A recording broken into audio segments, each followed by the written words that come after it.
Souvent accrochés à l'arrière de véhicules de ramassage d'ordures, les bidons en plastique, on en trouve partout. Après les avoir vidés de leur contenu, on les retrouve ça et là jetés dans les coins de rue ou les dépôts d'ordures. Ces récipients en plastique, loin de terminer leur parcours là, sont ramassés, lavés puis revendus pour une nouvelle utilisation. Les fonds sont ramassés dans les caniveaux, dans les saletés, donc on trouve que c'est pas normal. Donc si on peut trouver une solution à ça, c'est bon. À la décharge d'Akwedo, Siriki est incontournable. Il achète et revend tout ce qui est matière plastique. Pas question pour les éboueurs, ses principaux fournisseurs, de dépasser ce corridor impressionnant qui offre un décor où ordures ménagères, poussières et déchets plastiques font bon ménage. Un paysage insalubre dans lequel Siriki trouve son gagne-pain. C'est ça là, il paye et donc il me défend un peu pour payer ma maison. L'école des enfants, à la maison, tout ça. Là. Par jour comme ça, je peux dépenser 150 000 ou bien 100 000 quand il y a cette revend ma personne. Ça, on appelle ça le cacao. Ça même là. Non, on ne peut pas parer. Parce que ça ne marche pas même là.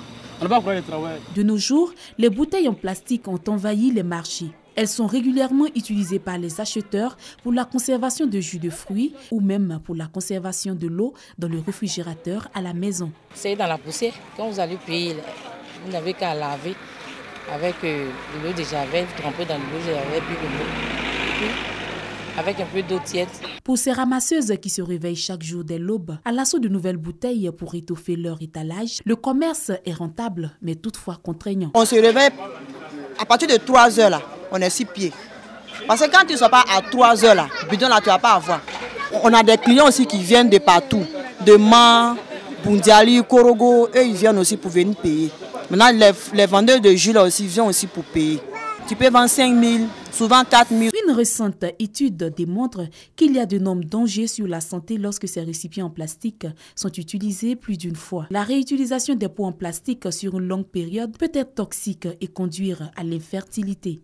Il y a différentes catégories de plastique qui sont utilisées pour faire ces bouteilles-là. Ces catégories de plastique sont définies selon 7 catégories, de 1 à 7. Parmi ces catégories d'emballage, il y en a certaines qui présentent plus de risques que d'autres, notamment les catégories qui sont catégorisées 3, 6 et 7 sont celles qui présentent le plus de risques pour la santé. Vous pouvez reconnaître la catégorie de plastique qui est utilisée en regardant sur ces emballages-là, sur ces bouteilles, en général dans le fond, il y a une espèce de triangle avec un numéro à l'intérieur qui vous dit quelle est la catégorie de plastique qui est utilisée. Les dangers qui sont liés à ces plastiques-là, ce sont des dangers liés à la composition de ces plastiques. Il y a des emballages, des bouteilles qui sont composées de polychlorure de vinyle. Ce sont des substances qui sont potentiellement dangereuses puisqu'elles peuvent entraîner des cancers. Elles contiennent également des résidus de métaux lourds comme le plomb, le cadmium. Le risque majeur de ces perturbateurs endocriniens, c'est que ce sont des produits chimiques qui sont étrangers à l'organisme. Et une fois qu'ils vont pénétrer dans l'organisme, ils vont perturber le système hormonal qui régule les fonctions sexuelles par exemple, les fonctions de croissance, etc. Et l'autre problème qui est important et qui est lié à la réutilisation de ces emballages, c'est qu'on va les nettoyer avec des produits qui sont agressifs, avec du savon, avec de l'eau de javel, ce qui va user beaucoup plus facilement le plastique. Il existe toutefois une option, la bouteille en verre. Elle est recommandée pour la conservation de jus, de l'eau ou tout autre aliment comestible. Elle peut être réutilisée sans danger pourvu qu'elle soit régulièrement lavée. Le marché des bouteilles en plastique est en plein essor. Cependant, il faut que l'on y jette un regard, question de le réglementer et sensibiliser les populations sur les dangers encourus. La création de cette agence de gestion des risques sanitaires des aliments est rendue nécessaire pour 3 raisons principales. La protection de la santé des consommateurs sur le territoire national. La participation active au processus normatif international, notamment au travers de l'Union africaine, la CEDEAO, l'UEMOA, et enfin la participation à la croissance de divers indices de développement à travers l'augmentation même des parts de marché à l'international des opérateurs agroalimentaires ivoiriens, en améliorant bien sûr la crédibilité de l'origine Côte d'Ivoire. Grâce au nouveau dispositif, la Côte d'Ivoire va disposer d'agriculteurs formés aux bonnes pratiques capables de mettre à disposition des produits alimentaires sains. Bien plus, l'Agence de gestion des risques donne beaucoup plus de rigueur au rôle des associations de consommateurs agissant sur le marché avec une bonne culture des normes nationales des aliments. Ce projet a été conçu pour permettre la participation de l'ensemble des acteurs de la chaîne alimentaire et de la société civile, conscients que la protection du consommateur nécessite une approche intégrée, associant les autorités compétentes en matière de sécurité sanitaire, les opérateurs des différentes filières agroalimentaires, les acteurs de la recherche scientifique et les consommateurs. Le projet d'appui à la construction d'un système national de contrôle de la sécurité sanitaire des aliments est doté d'un budget de 10,5 milliards de francs CFA. Il est financé par le contrat de désendettement et de développement C2D. Pour l'heure, sont concernés l'élevage de porcs, la volaille et le vivrier.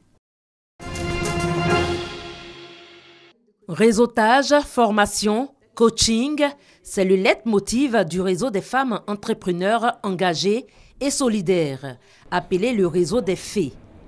Elles entendent insuffler une dynamique aux femmes entrepreneurs. La présidente de cette organisation l'a indiqué au cours du lancement de leurs activités. L'appellation fée évoque l'engagement et la solidarité, mais surtout l'image d'un leadership transformationnel à travers lequel de bonnes fées, à l'aide de leur baguette magique, transforment les situations économiques les plus dramatiques des femmes africaines et ivoiriennes en un succès indélébile qui laisse un fort impact sur toutes les générations. Ces femmes veulent fédérer toutes leurs expertises pour propulser l'entrepreneuriat féminin, pour en faire un véritable levier de développement. Venir dans ce réseau, c'est une opportunité de bénéficier des expériences des autres, de s'enrichir et d'être dans un réseau où elles ont tout un accompagnement de telle sorte qu'on ne se casse pas la figure. Dame Kofi Afoué, nouvelle adhérente, est convaincue que ce réseau peut lui être utile. Ça peut nous apporter beaucoup parce qu'elles vont nous aider à gérer notre entreprise, elles vont nous aider dans les conseils, elles vont nous former. Avec cette association, les membres comptent à long terme créer de la valeur et de la richesse pour constituer un poids important dans le tissu économique de la Côte d'Ivoire.